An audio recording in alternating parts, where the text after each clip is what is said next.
Finally, man, she dropped another project though. I couldn't wait for this shit. Yeah, man, Angel Haze, Back to the Woods. It's her follow up to her 2013 Dirty Gold album, distributed through Republic Records, which she has left. She's no longer, with them anymore for whatever reasons. I'm quite sure if you watch an interview of her, she breaks that down.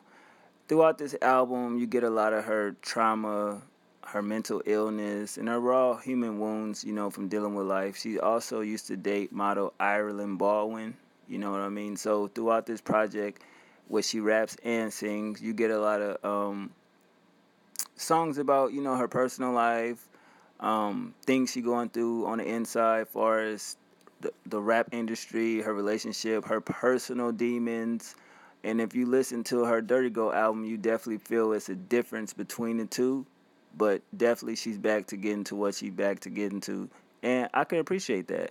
On the first song, D-Day, which is stand for Detroit Day, very dark, eerie beat, about her growing up in Detroit, things she had to go through, her skills as an artist. You definitely hear that in her lyrics, her cadence, and on her flow. I definitely appreciate that record. Impossible is a record to me what I'm getting a vibe of, like, fuck the mainstream, overcoming bad situations. It has a zany zip type beat. I definitely like that sample she chose to use on there. Her flow is just raw as hell, man. You got to give it up for her. She's an incredible lyricist. The next record, On Fire, definitely vivid lyrics. You can hear her rage on this record, to where she feel like she's burning up inside. She give you a vivid description of that with her lyrics over a nice slow tempo, not slow tempo type beat, like up pace beat, but a clear sample. And that's definitely a great record. Now we get to the point with the next two tracks, with Wolves and Moonrise Kingdom. I definitely feel they're okay. Maybe this not my cup of tea. These are the more harmonizing records where she sings and does melodies on them, and they're not bad, but I just feel like they wasn't for me. Now going on to Detox, this is where she's basically talking about being in love, losing love, speaking of a significant other, the ins and outs of it. And I definitely feel like she bare her heart and her soul on that record, and that's just a dope record, in itself. Moving on to Dark Place. This song is very dark. It's about an ex. I guess with Detox you get the good, and with Dark Places you get the bad. You definitely hear it in the lyricism. I like her melody. The production is also dark. It's just crazy. And I was like, wow, she really bared it all on this record. Moving on to Eulogy, it's basically a song about love and lost. You can hear her pain in her lyrics. She definitely didn't hold back, on this project. And with this song, you definitely hear it all. And you gotta appreciate somebody of her caliber of an artist that gives you her all. I definitely appreciate that. On Gods, it's just another track to where it's like, I respect her, choice as far as the record goes, but it just wasn't my cup of tea.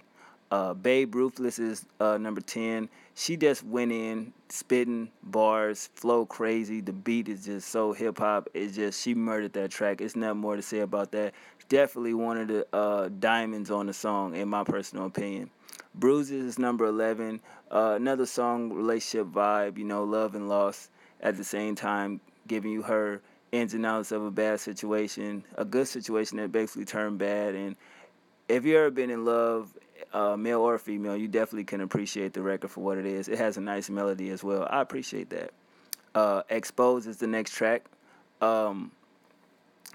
It's amazing. Her rap ability on the song was simply amazing. A1 content, and shit. I was like, okay, why you couldn't give this type of energy on the whole project? But it's basically an overall well-rounded out project. But this song, shit, she didn't hold nothing back, hold no punches, and she definitely delivered. The last track, The Woods, it's nothing more to say, but it's a lovely song. It definitely entered the project well. You definitely walk away from this knowing who Angel Haze is as an artist. Every project has its good points and its bad points, but if you really take it for what it's worth, even the three tracks that I didn't really really vibe with. It's still an incredible body of work. I definitely give it an 8.5 out of 10. I like 10 records out of the 13. The production was just amazing. 8.5 out of 10. She definitely did her thing on this album. And if people really sleeping on her, y'all really should wake up. This is what the rawest form of rap is music you can relate to.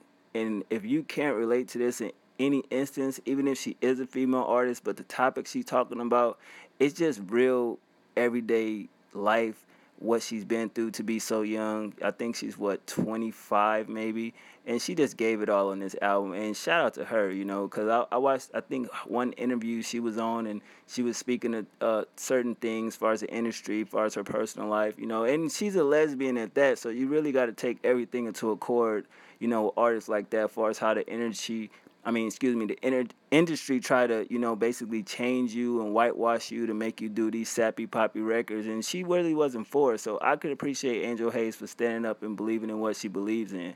But that's just me. That's just my take on it. Y'all check it out for yourself. If y'all into real lyrics, real music, then check this project out. But if you're not, go ahead and pass on it, man.